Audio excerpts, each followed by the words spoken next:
কি লজ্জাকর বিষয়, কল্পনা করা যায়? একটা মেয়ে যখন একদিনের জন্য, 2 দিনের জন্য, 3 দিনের জন্য বাড়ি থেকে পালিয়ে যায়, তখন তাকে খারাপ মনে করা হয়।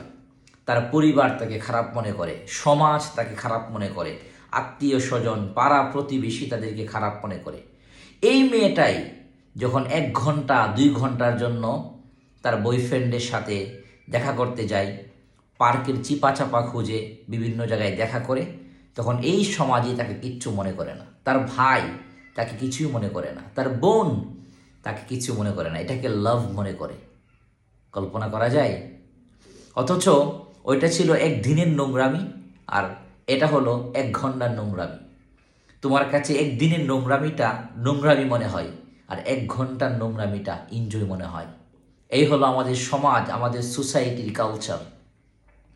আত্মমর্যাদাশীল কোনো পরিবার, কোনো ভাই বা কোনো বাবা তার মেয়েকে একদিনের জন্য যেরকম পালিয়ে যাওয়াটা, অন্যের সাথে ঘুরতে যাওয়াকে অপছন্দ করে, 1 ঘন্টার জন্য না, 1 মিনিটের জন্য অন্য ছেলের সাথে কথা বলা, ঘুরতে যাওয়াকে একইভাবেই নোংরামি করে। আল্লাহ তাআলা আমাদেরকে বোঝার তৌফিক দান করুক।